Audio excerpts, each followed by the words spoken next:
আসসালামু আলাইকুম viewers, welcome to my channel Saqlain blog.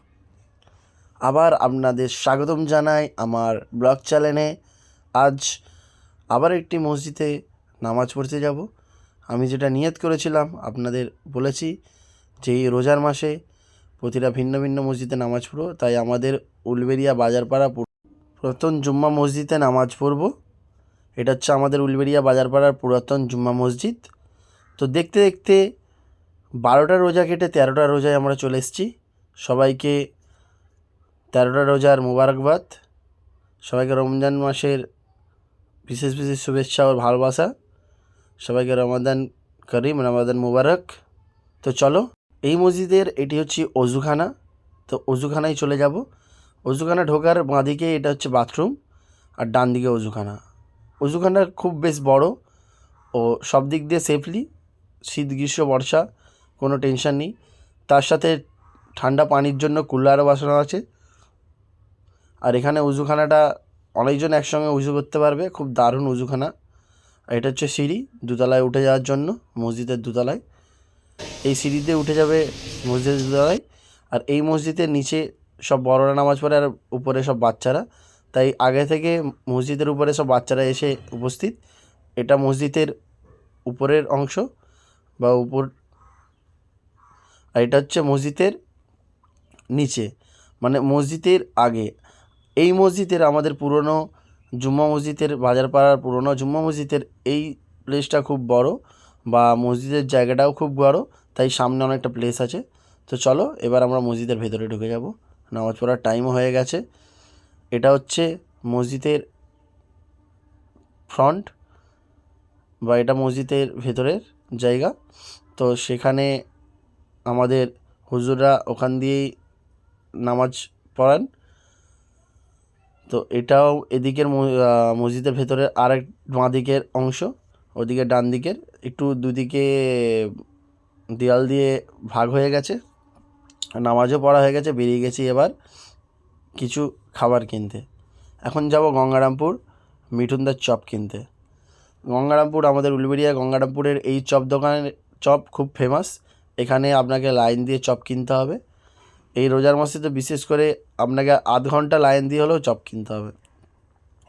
আধ ঘন্টা হতে পারে, 1 ঘন্টা হতে পারে। আপনাকে চপ খেতে গেলে ইফতারের সময়, বা পেঁয়াজি বলুন, বেগুনি বলুন, তেলে ভাজা যে কোনোই বলুন, খেতে গেলে আপনাকে 1 ঘন্টা লাইন দিয়ে খেতে হবে। এখানের একবার চপ ভেজে নিয়ে তুলে নিয়ে আবার চপ ভাজতে দেয়, হালকা ভেজে তুলে নিয়ে রেখে আবার ভাজতে দেয়। কেমন করে করছে সেটা আপনি দেখতেই পাচ্ছেন। গরম গরম তেলে মিঠুনদা একে একে সব পেঁয়াজি ছেড়ে দিল, পেঁয়াজি ভাজা যাওয়ার পর আবার চপ ছাড়ছে। আমরা চপ পেঁয়াজি দুটোই নেব বাড়ির জন্য। তো দেখতে থাকো, মিঠুনদা এখন চপ ভাজছে। এত গরমে মিঠুনদার অভ্যাস হয়ে গেছে। তারপরে একটু মিঠুনদা চপের গুঁড়ো দিয়ে দিল বেশি আগুন হওয়ার জন্য। আগুনগুলো দেখছো তো। তারপরে একবার মিঠুনদা চপ কিছু তুলে রেখে দিল, তারপরে আবার আগুন দিয়ে দিল। এই সেই আগুন, এরই গরমে দম বেরিয়ে যাচ্ছিল আমার ভিডিও করতে করতে।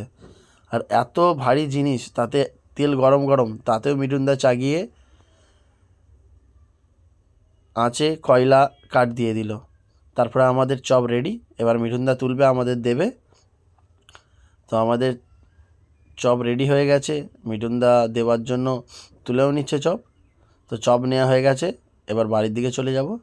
তো বাড়ির দিকে চলে এসেছি।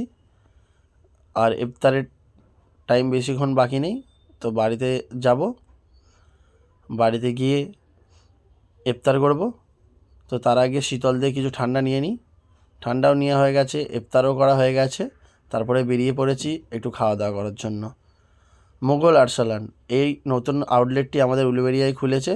যেমন মোগল রোল, এখানের রোল খুব ফেমাস। তো এখানে রোল ট্রাই করব। রোলটা প্যাক করে নিয়ে চলে যাব। এখানে রোল বানাই ভাই। তো উপরে গিয়ে আগে টিকিটটা করে নিয়ে আসি। এখানে আপনাকে ভিড়ের সময় রোল খেতে হলে, এমনি সময় রোল খেতে হলে টিকিট করে রোল খেতে হবে। আর বিরিয়ানি আপনি এমনি বসেও খেতে পারবেন, পার্সেলে নিয়ে যাবেন, ওর জন্য টিকিট করতে হবে না। তো ভাই আমাদের টিকিট নিয়ে রোল বানাতে শুরু করে দেয়। তো আমাদের রোল রেডি হচ্ছে, সেই একই প্রসেস যেইভাবে আমাদের রানিহাটি হাজি বিরিয়ানিতে যেইভাবে রোল বানায়, এটাও সেই সেম। তো এর টেস্ট সে হাজি বিরিয়ানির মতোই, অতটা না হলেও মোটামুটি ওর মতোই টেস্ট পাবেন। তো উলুবেড়িয়ায় ভালো নাম করে নিয়েছে এই দোকানটা, কারণ উলুবেড়িয়াতে এই রোল বা এরকম আউটলেট ছিল না, হয়ে গেছে। আর এই আউটলেটটার ভালো নামও হয়ে গেছে। তো আমাদের রোল রেডি। তো এই রোলটা পার্সেল নিয়ে চলে যাব বাড়িতে। তো পার্সেল নিয়ে নিয়েছি বন্ধুরা, আমাদের রোল রেডি।